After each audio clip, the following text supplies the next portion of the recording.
देखिए, हमारी पार्टी ने जो फैसला लिया है वो हम पहले भी बोल चुके हैं, अभी भी बोल रहे हैं कि जहाँ कहीं भी एमआईएम के कैंडिडेट खड़े रहेंगे, हमने वहाँ की आवाम से, जनता से ये गुजारिश की है, अपील की है कि आप हमारे कैंडिडेट्स को अपना एमएलए बनाइए और जहाँ पर हमारा कैंडिडेट नहीं होगा वहाँ पर आप केसीआर को तीसरी मर्तबा तेलंगाना को मुख्यमंत्री बनाइए। अब जब इनका जो मैनिफेस्टो आया है केसीआर साहब का, इसमें जो आया है वो सबसे बड़ी बात यह है कि अर्बन, ख़ास तौर से अर्बन एरियाज़ में एक गैस का सिलेंडर 400 रुपये में मिलेगा, तो ये गरीब के लिए बहुत फ़ायदेमंद होगा। दूसरा ये कि जो वाइट कार्ड होल्डर्स है उनको फाइन राइस दिया जाएगा। अब जो राइस मिल रहा है वो अच्छी क्वालिटी का नहीं है, फाइन राइस मिलेगा, तो इससे गरीबों को बहुत बड़ा फ़ायदा होगा। तीसरा, उसमें जो उन्होंने कहा कि जो आसरा पेंशन है वो 3000 से शुरू होगा और 5 साल में 5000 हो जाएगा। ये बहुत बड़ा फ़ायदा होगा उन तमाम गरीबों के लिए। और चौथा, जो पीड़ित महिला है, जो गरीब महिला है, उसके लिए वो कह रहे हैं कि 3000 रुपये का गरीब महिला को फाइनेंशियल असिस्टेंस देंगे।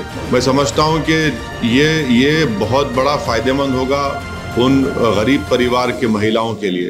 पांचवी बात, वो ये कह रहे हैं कि एक इंश्योरेंस बीमा बनाएंगे।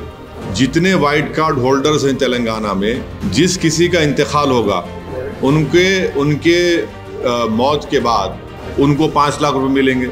ये भी गरीब के लिए बहुत बड़ी फ़ायदेमंद चीज़ होगी।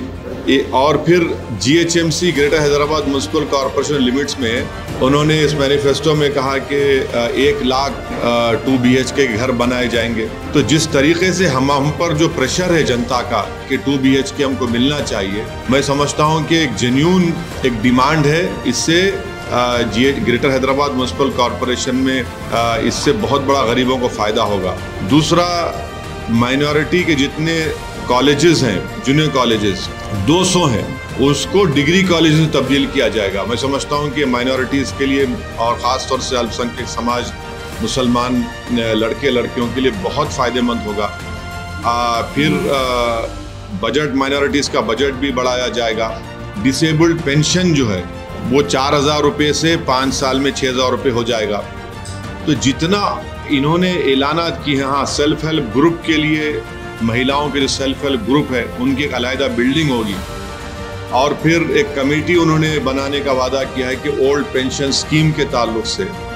तो ये जो इम्पोर्टेंट इन्होंने बातें अपने मैनिफेस्टो में रखी है, और मुझे यकीन है कि तेलंगाना की जनता, ख़ास तौर से चाहे वो गरीब आवाम हो या इकोनॉमिकली वीकर सेक्शन हो, दलित हो, अल्पसंख्यक समाज हो, किसान हो, उन सब के लिए मैं समझता हूँ कि बहुत कारआमद साबित होगा। और इससे यकीनन दोबारा केसीआर तीसरी मर्तबा तेलंगाना के मुख्यमंत्री बनेंगे। अब फ़र्क ये है कि ये देते आए हैं पिछले 9 साल से, तो जनता में इस पर एतमाद है, भरोसा भी है कि भाई ये 9 साल में इसने किसानों को दिया है, किसानों का बीमा शुरू किया जिसको मोदी जी ने कॉपी किया। तो ये एक बहुत बड़ा ट्रस्ट फैक्टर है जो आवाम में एक एतमाद है कि हाँ, जब हमको 9 साल में जो मिला है अब इससे और इम्प्रूवमेंट होगा।